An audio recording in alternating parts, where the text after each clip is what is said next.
Welcome to the Marketing Optimist Sandwich course. This is a nut series. I think we're on kind of number 13 or 14. We've accelerated really quickly due to the coronavirus outbreak, obviously.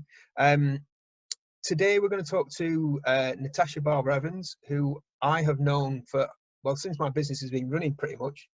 So I met Natasha when I joined Entrepreneurial Spark a long time ago, 2016, it seems like it could have been. And Natasha was one of the facilitators there. And then when that changed into NatWest, Natasha basically stayed there and stepped up and ran the whole accelerator. And now Natasha's working for Wizu Workspace, who are a flexible workspace in Leeds. So I've known Natasha a long time. She's always full of amazing advice and really good common sense.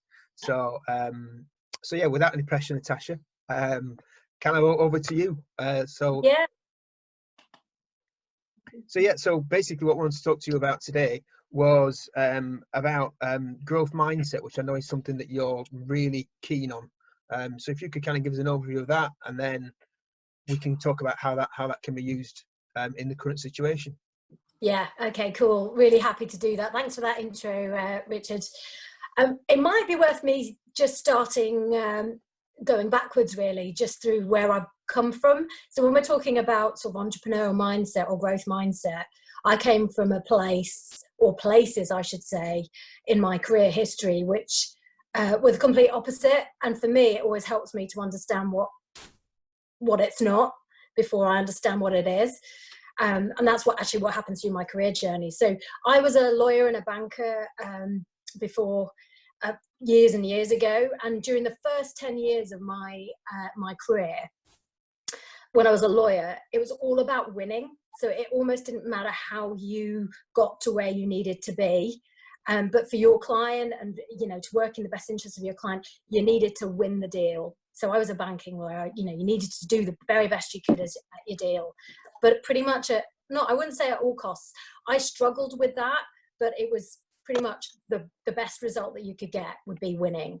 And then also when I was sort of working for one of the banks in my earlier career, you were only really, really rewarded in terms of either financially or promotion or whatever, if something worked. So if you wanted to try something new or were suggesting something new, what was very much the situation, it was that you weren't really rewarded unless you got a great result. And if you didn't get a great result, then it was almost a waste of time. And pretty much I would also say one of the key characteristics of that time in my career was that you'd almost be a little bit fearful of getting stuff wrong. So you wouldn't speak out or challenge as much, or I wouldn't, in case, whatever I was doing was seen as not the right thing, and that actually the big wigs, if you like, didn't agree with it. The other really, really big thing that I saw in big organizations was that if we started a project and you almost knew halfway through that it wouldn't work, you'd still carry on, because actually that's what the project was meant to do. So I don't know if anyone's heard of this concept of sunk costs, but it didn't even matter if it was going to cost a lot more money, but you knew you weren't going to get the right result at the end of the project. You just almost had to keep going. Yeah.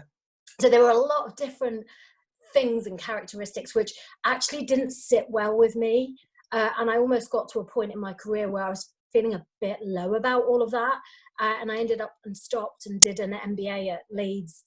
And the biggest thing about that MBA was it just gave me time to stop and pause and reflect on why I was doing what I was doing. And then following on from that, I didn't want to go back to the same world and the same way of doing things as I was doing before. So although I was lucky enough to get job offers from sort of big corporates, I didn't want to do that. And that's where me and you met, Richard, where I was working for a social enterprise called Entrepreneurial Spark. And that was such a great opportunity, because although I wasn't an entrepreneur at the time, what I did get was this opportunity to be around these fantastic entrepreneurs, like hundreds of them. And they all had like similar characteristics. So when I sat back and thought, well, God, what's making these people so successful? There were definitely characteristics, and it was almost the reverse of what I'd experienced when I was, in my career, in my early stages of my career. So the sort of the big things that I saw from all of the entrepreneurs at the time were things like persistence, adaptability, resilience. So when the going gets tough, they just, you know, kept going, but kept going for the right reason. When the biggest thing was if something wasn't working, they changed it. And that, you know, I talked earlier on about like the sunk cost thing in big corporate and big organizations, when they, you know, they still carry on doing something. Hi, Natasha. Is it all right if I ask a question? Is that okay? Oh yeah, of course it is. Yeah, yeah. No. It's just related to the sunk cost bit. So I appreciate the difference, but just a little bit earlier on, you said two things around. One around you're only rewarded for success, but then also if you knew partway through a project it wasn't going to work, you still did it. So they sounded a bit, I know there's a difference, but they sounded a bit contrary. Could you just elaborate on that? Yeah, it almost, I get what you're saying there. So in terms of outcomes, like if you had a target, whether it was business development and you wanted to get a particular percentage of market share of something, then if you didn't hit that, that wasn't a good thing. So if you tried new things to try and hit that target and you didn't reach it, then actually you haven't hit your target. That's not a good thing. The sunk cost thing was slightly different. So I worked in two different areas. I was in business development, and then I was also in ops as well. Yeah. And on the ops side, if you had a big, extensive project, you had milestones. And if you were hitting those milestones, then good. And you had to report back to the leaders. If you were hitting those milestones, that's fine. If actually, even though you were hitting those milestones, you weren't going to get the result right at the end, it almost didn't matter. That bit didn't matter. Okay. But it was just the milestones along the way that you had to demonstrate you were hitting. Right. But even though you might know that actually doing something, the end result of the project, you know, technology might have changed or something might have changed, which dramatically changed the end product. It almost, you know, you could say to people, I think we need to go in a different direction here because of X, Y, and Z. But it was almost like, no, we need to carry on with those milestones. But that was a moment for me in time in my career. But those were the sorts of characteristics that I didn't feel worked well. So when you move forward to the entrepreneurs that I work with in Entrepreneurial Spark, you know, if something wasn't working, then and it wasn't going to get the result that people wanted, then they switched it up. And I think the brilliant thing, I know there's lots of things about large organizations not necessarily having the flexibility, if you like. They say that they've not got the flexibility to keep changing things, and that's the one great thing about entrepreneurs, that you do have that ability to keep changing things. There's not red tape to have to deal with, loads of layers and hierarchy. But that trait of being able to react to things quickly was one that I definitely noticed. And the other one was, you know, when the going got tough, and there were a lot of entrepreneurs who went through a lot of tough stuff, whether it was suppliers not supplying what they were meant to, or whatever it was, they'd find a way around it. Or if actually, the other great thing was that if it wasn't working, they were honest with themselves and said, actually, this isn't working, I'm going to have to change my business model. And it was hard, really hard. I'm not saying it was an easy thing to do, but I definitely saw people being a lot more agile. So I took a lot of stuff like that from the people that I work with, and eventually, you know, I was brave enough, having seen so many fantastic entrepreneurs, you know, give stuff a go or go through what they did. I then made the leap myself to be an entrepreneur at Wizu Workspace, and it had to be the right organization with the right culture, the right feeling. But all of those things that I talked about, the things I didn't like and the things I liked, we do all of it, that we live and breathe those things. So it's been really hard at the moment, and I keep on asking other people, how are you dealing with things? But we, for example, you know, we're a workspace which is about physical contact, and we've had to really look closely at what our members needed right now. And some of that was about bringing the community into the force. So looking out for their health and well-being, making sure it was safe if they are going into the office, because they need to. So we have, for example, key workers who work in some of our sites. So making sure it was safe. So we've had to adapt two of the big things that we've done to try and promote, community and everyone's health and well-being is that we introduced a digital fitness program, which we offered to our members for free for 6 weeks during this time. So that was something that we were developing anyway, but we accelerated to just try and support our members. So we've done that. We also have, which Richard hosts, a weekly quiz, which might sound like a small thing, but it's not. It's a chance for all of our members to see each other again and, have a bit of fun. And actually the prize for that is a prize which is vouchers which go to an independent retailer or independent, business that we can support. So it's just small things, but we can adapt. But at the biggest thing that we're doing at the moment is we are looking at what does life look like after lockdown. So at the moment we're spending a lot of time, and we're going to be releasing some stuff around how do we make our members feel really, really safe. But we're not making assumptions about that. We're asking our members. That's the biggest thing as well that I saw the entrepreneurs do at NatWest and Entrepreneurial Spark, was actually they were asking their members and responding to that, and I never forget that. So we're not making assumptions about what people are going to need or want post lockdown. We're asking them, but we're making those changes and thinking about them now. So that's a few examples of what we've done. But great question about the background and some costs and all that. It's more about actually having the flexibility as an entrepreneur to make changes quickly. Cool, thank you. So Natasha, what would you say? Obviously, we've spoken about this a lot over the years. What would you say the main traits are to having a growth mindset? Because it's a key thing that I think I've got from you that I've kind of taken on. But just as a refresher, what are the key elements you think there are to a growth mindset? Yeah, okay. Well, there's a few things, and like taking it back to what I was saying about the early stages of my career. The first one about a growth mindset for me is actually whatever you do, it's not just about the final outcome and whether you win or lose. It's about how you do it. So I know a lot of people, and Carol Dweck doesn't necessarily focus massively on culture, but I think the key to having an entrepreneurial mindset is knowing what you value. And actually remembering that with any of the changes that you make. So interestingly, I know it's not touched on in terms of entrepreneurial mindset, but I think having great values is definitely the first thing that I personally take as a sort of a growth mindset. The second one is about whatever you do, whatever you try, it not being a bad thing if it doesn't work. Yeah. So one of the things with our team that we've got at Wizu, everybody knows that they have the power. If a member says, I need a change, the team members have the power and the autonomy. They don't have to go through layers of bureaucracy to go and change that thing to make it better for the members. Yeah. So that's the other thing is actually, if something doesn't work, it doesn't matter. I would rather people try new stuff to see whether it works for members. If it works better for members than not try anything at all. So people always get encouraged and rewarded for just coming up with an idea, whether it works or not. Yeah. So that's the other big thing for me is it's all right to fail at something. Just you've got to keep adapting. And for me as a leader, as the chief ops person, for me it's about rewarding people for that behavior.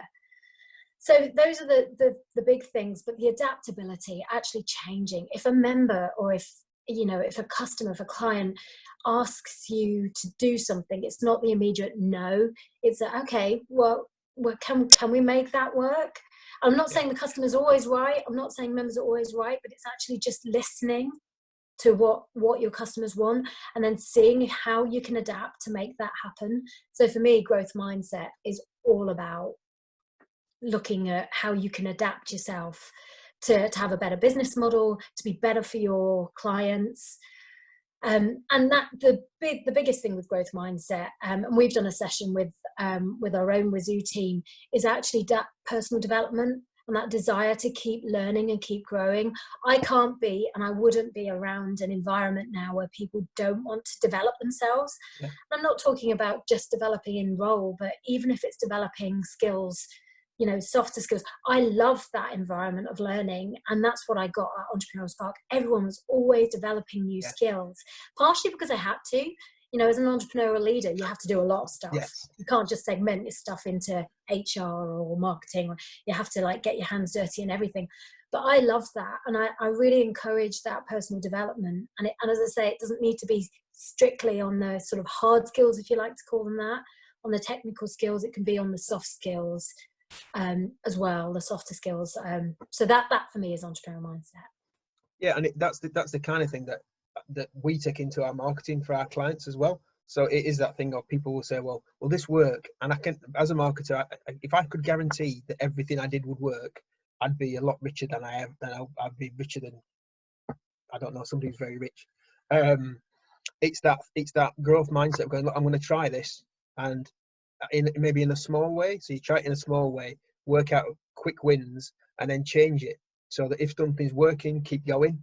If it's not working, stop and change it, and always be open to brand new ideas. And for me, it's that kind of agile thinking, going, okay, so how can I make something out of a situation? How can I, okay, so when a barrier comes up, so for example, before the outbreak, I was due to do a social media masterclass at Wizu in Sheffield.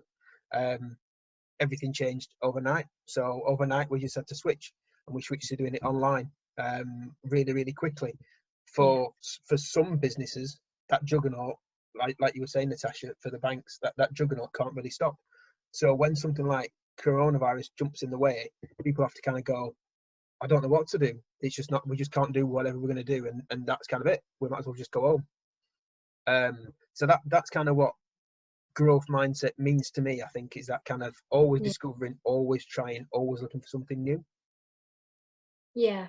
And also just admitting if something isn't working. I think that's the biggest thing as well. We've tried stuff that hasn't worked, but we've reacted quickly, and we've stopped doing that and then tried something else and tried to make that better. So yeah, it's hard. Just you're right for another question. Yeah. Just that bit around knowing when something's not working, which is then with that tension around, but I really believe in this. I really want to try. Yeah. How have you managed, or got any good examples around letting yourself, even though you might be disappointed or disheartened, go, actually, we need to stop, because as much as I want this to work, it's not. Have you got any examples around when you've been able to do that, and what enabled you to do that? Have a word with yourself, or self-talk, or just go, all right then, I'll stop? Yeah.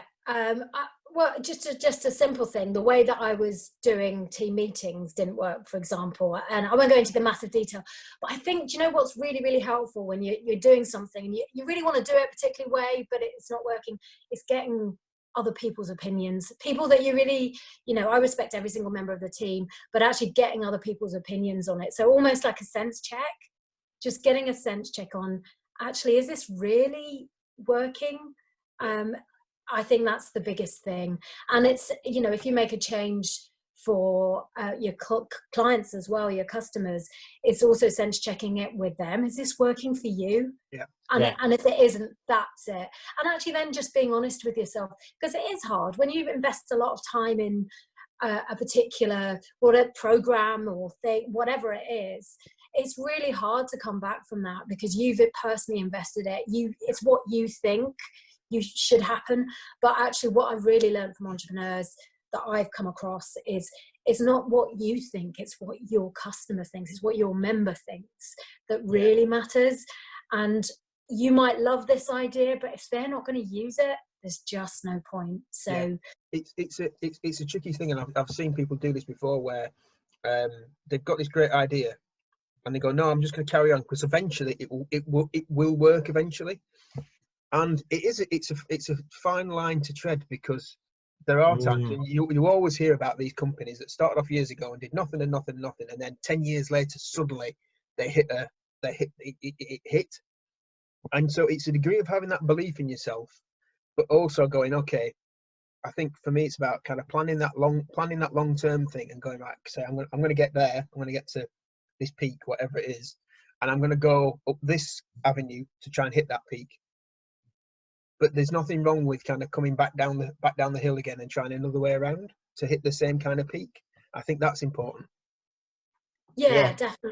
Definitely. And I won't give the name of the entrepreneur, but there's just one really, really clear example that I had where someone was given some investment, actually, was given £1,000 to try something that they were doing. So they'd created this product or this service, and they were given this money to go for it. So they released their product, and not one of their products sold.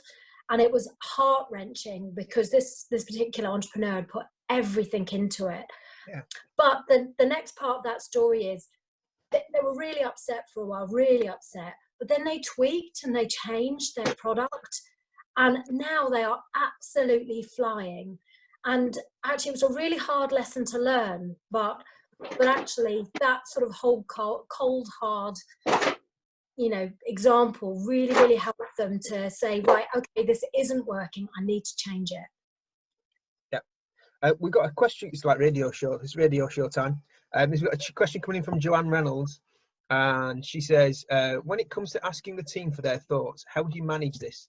She says, they have a team of 25 who all have varying opinions based on their own role and way of working. How do you manage that to find the best way forward?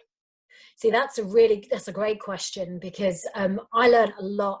I used to hold team meetings, and whether it's by Zoom or face to face or whatever it was, and then I'll be there, I'll be leading the meeting, and I'd be asking, okay, so who's got the ideas? And then certain people would always come up with the ideas. And then my impression of that situation was those people are really engaged, but the others haven't come up with anything. I got that so wrong, because actually everyone's different, and everyone likes their own different style of learning, of engaging. So, if you've heard of introverts and extroverts, some people don't want to be that person, shouting out what they want. So I actually changed the way that I did things. When someone else helped me understand that the way that I was doing that might not work for everyone. So we have a situation now that if I'm going to have a team meeting, I'll often email out to people to say, okay, so I've got these questions. If someone wants to feed in their ideas to me separately, wants time to think about it. So I was just almost in those team meetings saying, right, who's got an idea right now? Yeah. People don't work that way. Everyone learns and responds to things in different ways. So I used to just spend some time before those meetings actually saying, okay, this is what we're going to cover. If anyone wants to feed in ideas to me now, and then I might be that spokesperson, or I might ask them to sort of explain what they were talking about, but almost just giving people more time to come up with those fantastic ideas. And then if they want to, giving them the ownership of taking them forward. So one of the great things we do at Wizu, and it probably scares some people, is that actually if you come up with a great idea, you've got the ownership to make it go and happen. So actually they're more bought into it because they know that you agree with it, but actually you want to let them see it through too. So we've got a team who love that. So they will go and, we put a library into our workspace because the members wanted it. And the person who came up with the suggestion made it happen. And then she could see what she created at the end of it. Yeah. But yeah, I think I'm just a lot more respectful of that everybody learns, wants to do things in different ways. I also let people, at NatWest, I let other people take the lead. Some people are phenomenal and actually come at things in a different way than certainly me. So I had a team of people who I thought were better than me, and I would let different people lead at different times, and then they change it up again. So again, if one structure didn't work for some people, then perhaps the next time round other people did. But it's all around actually people understanding that I really respected what they were saying, and everyone had a voice, so they could lead this if they wanted to. I suppose it does depend on the type of team that you have around you. I've been really lucky with some of the team members in the last few years that I've worked with. So it might depend on how engaged your team are. Yeah. Does that help? Yeah, that's great. Thank you. There we go. Is that all right, Joanne? Sorry. I'd go off mute because you'd asked me a question back. I just didn't want to interrupt the flow earlier. It was no, that's fine. Yeah, thanks a lot. Does that answer your question, Joanne, or do you want to ask Natasha something else? I think that's perfect. I definitely think it's really at the moment, I think the challenge that I'm having is getting the buy-in from the team. And I think part of that is, as you've kind of mentioned, sending the thoughts in advance of what you want to cover and getting them to feed in earlier. I do kind of do, as you say, that you did to begin with, having those meetings, but not actually giving people the opportunity to have the thinking beforehand. So I think that will probably help a lot. Yeah, I know that's something that I'm definitely guilty of. I'll kind of go, so we need to do this. Does anyone got any ideas? And I'll go, and I'll look around and go, well, all right, well, I'll have all the ideas then. But it's not true. It's just that some people don't work out, because when I come into a meeting and say, have anyone got any ideas, I've already thought about it. I've already come to the meeting going, I need something to think about this. Yeah. But it's all new to them. So that's something I need to learn, definitely. So that's really useful, Natasha. I think one thing that I'd say from that as well, and this comes from kind of my background of being kind of given things to do, it can be really tricky when you've got that kind of meeting where you're asking for lots of ideas, is that it is important to give somebody ownership of it. And the reason for that is that you don't want to do anything by committee, because ideas by committee are always the worst ideas. They're always the worst ideas because they get diluted and somebody has to put this caveat on and and before you know it, your core idea that you all thought was brilliant suddenly becomes nothing. So I guess, how do you manage that, Natasha? What's the kind of approach to that? So do you mean not in terms of not getting everyone's buy-in to it? I guess getting everyone's buy-in, but then not letting the entire group feel that they've all got kind of carte blanche to kind of that all their input all matters. Yeah, I think it's actually just explaining. So whatever direction that we go in, we do also take the time to explain why we have done something or why we haven't. Yeah. And that's often based on, member feedback. So there's some real rationale and logic. And I think actually the biggest thing is actually in a lot of organizations, people don't explain why we're doing stuff or why we don't do stuff. So the biggest thing for me is actually sharing the why we're actually doing something or why we haven't done it. And that's pretty much tackled that, I think.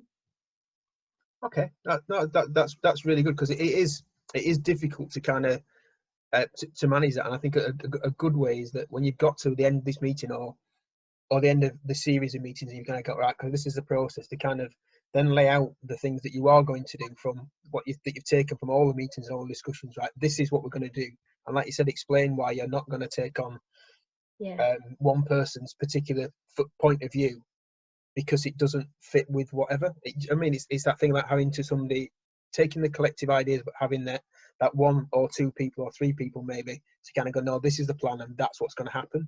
Because otherwise you end up trying to please everybody and actually not achieving anything in the end result. Yeah. I think just finally, the biggest thing that I would say that I've changed for myself is actually listening to feedback from other people.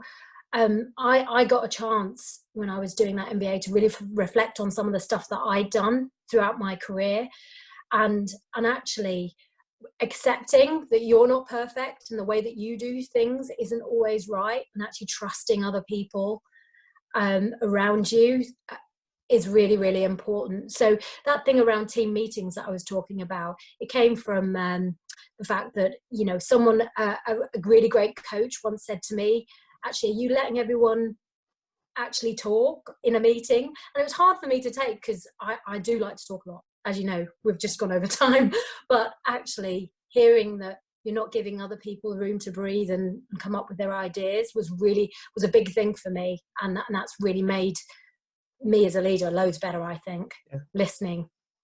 Okay, so we are kind of cracking on for time, but does anyone have anything they'd like to ask Natasha that she's not covered, or does anyone want anything explaining?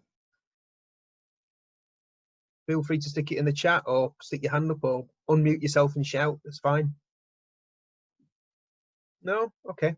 So Natasha, is it just as a final kind of wrap up, is there anywhere that you would kind of point us to kind of get information, or are there any books we should read or anything that you think would be really good kind of resource for people to look at?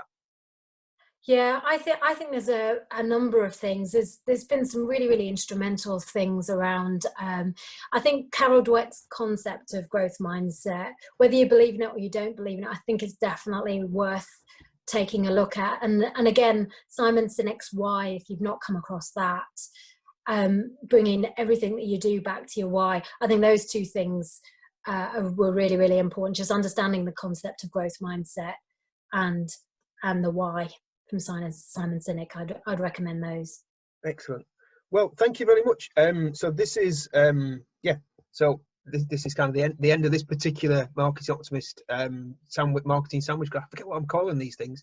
Marketing Optimist sandwich course.